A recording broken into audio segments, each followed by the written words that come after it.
Buri mwaka abantu babarirwa muri za miliyoni barapfa, ariko ibi bica biba bitandukanye. Tugenzuye impamvu zose zitera impfu z'abantu bwakwira bugacya. Ariko uyu munsi ngiye kukwereka inyamaswa 24 zica abantu benshi kurusha izindi ku isi hose kandi ziteje akaga cyane. Turagenda tuzitondekanya dushingiye ku bantu zica buri mwaka. Inyamaswa ya 24 yitwa alligator. Alligators ni inyamaswa ijya gusa neza n'ingona, ariko yikagira amenyo make ugereranyije n'ay'ingona, kandi ntigira izuru risongoye cyane nk'iry'ingona. Akenshi bari nini kurusha ingona, kandi izi nyamaswa zica ikigereranyo cy'umuntu umwe ku mwaka. Urumva rero katari mbi cyane nk'uko zigaragara. Ku mwanya wa 23 tuhasanga ifi za shark. Shark zo zica abantu bagera kuri 5 buri mwaka. Nanone ku mwanya wa 22 tuhasanga inyamaswa yahoze itinwa cyane, ariyo wolf. Iyi mbwa y'ishyamba mu Kinyarwanda yitwa ikirura, kandi hagati y'ikinyejana cya 14 n'icya 19 yicaga abantu barenga 100 ku mwaka.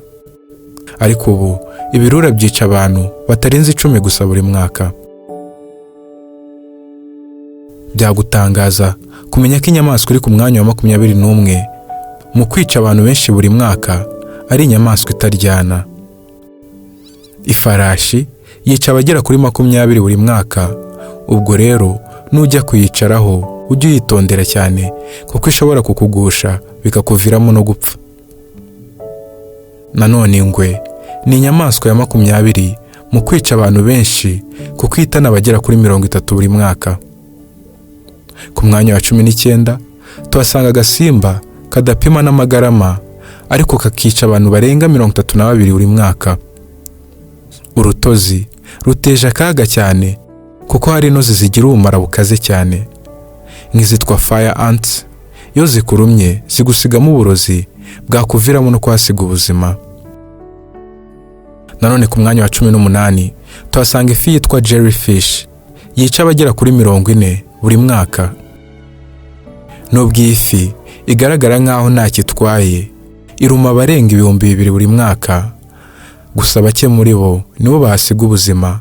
Nk'uko twayibonye, abagera kuri 40 nibo bahitanwa n'ubumara bw'ifi. Ku mwanya wa 17 tuhasanga inzuki, kuko zica abagera kuri 53 buri mwaka. Ubwo rero nujya kwegera umutiba w'inzuki ujye witondera cyane. Kimwe n'ifarashi, ku mwanya wa 16 hari inyamaswa itaryana cyangwa ngigira ubumara. Impongo nta kindi ricyo uretse ihene y'ishyamba, ariko yica abagera ku 130 buri mwaka. Kubera ko zikunda kujya mu muhanda, benshi bagerageza kuzikatira kugira ngo ntibazigonge, ariko bikarangira bakoze impanuka akaba aribo bahasiga ubuzima. Nguko uko impongo zica abagera ku 130 bose buri mwaka. Ku mwanya wa 15 tuhasanga imbogo. Imbogo zica abagera kuri 200 buri mwaka. Imbogo zikunda kwataka abantu zibaturutse inyuma, ku buryo ishiduka uri mu kirere yagukubisa amahembe yayo. Nanone ku mwanya wa 14 tuhasanga simba, lion cyangwa se umwami w'ishyamba. Intare yica abagera kuri 250 buri mwaka, kandi abenshi baba bayisanze mu ishyamba ryayo batayiteguje. Nanone ku mwanya wa 13 tuhasanga inzovu. Nubwo inzovu ari inyamaswa yitonda, iyo uyendereje ikwereka ko ikurusha ubunini. Inzovu zica abagera kuri 500 bose buri mwaka.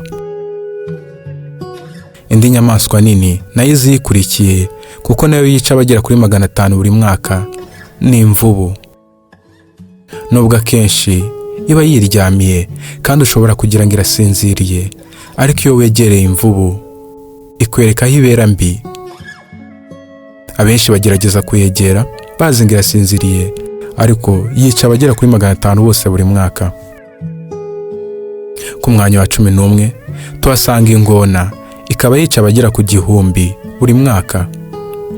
Ibyo ntibyadutangaza kuko twese tuzi ubugome bw'ingona kandi tukayitinya. Inyamaswa 10 zisigaye zica ababarirwa mu bihumbi kandi nizo zica abantu benshi kurusha izindi zose twabonye. Ku mwanya wa 10 tuhasanga inzoka zo mu mubiri. Nzise inzoka zo mu mubiri kubera ko izo nzoka zitakwica zitakwinjiye mu mubiri. Akenshi zitwinjira mu mubiri binyuriye mu mazi yanduye cyangwa ibiryo birimo amagi yazo. Izo nzoka ziri mu bwoko bwinshi kandi zica abagera ku 200,000 buri mwaka. Ku mwanya wa 9 tuhasanga inzoka zo mu bwoko bwa Ascaris. Izo nzoka zitandukanye n'izo zo mu bwoko bwa tapeworms twamaze kubona kuko zo zigenda zikihisha mu mara maze zigatungwa n'ibiryo uzinjiye marya.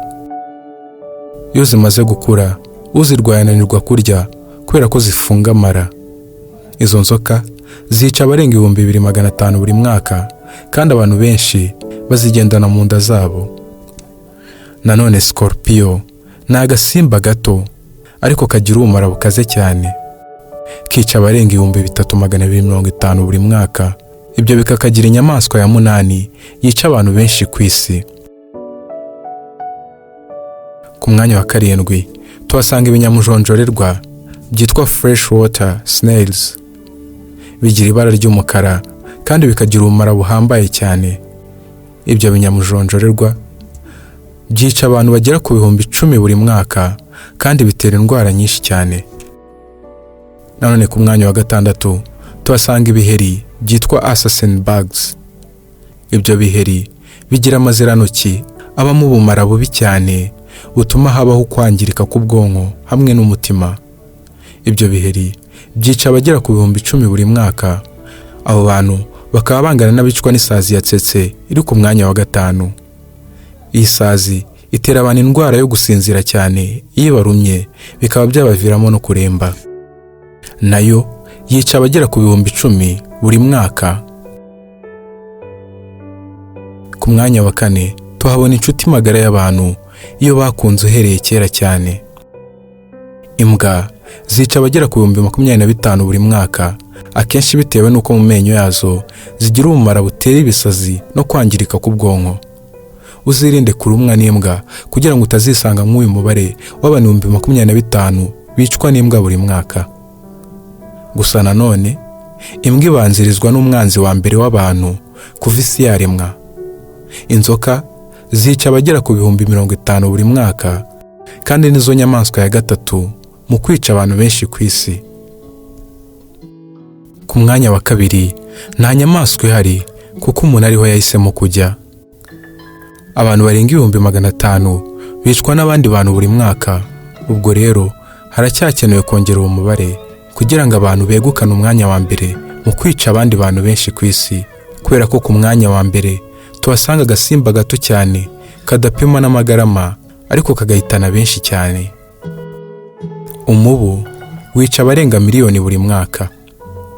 Abenshi muri bo bicwa n'indwara ikwirakwizwa n'umubu yitwa malaria, nubwo hari n'izindi ndwara nyinshi ziterwa n'umubu nka Zica n'izindi.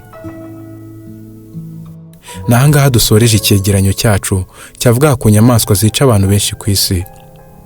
Ushobora gukanda subscribe kugira ngo ujye ubona ibindi tubagezaho. Njye wumvaga nari Migabo kuri chaîne ya YouTube ya Migabo Updates.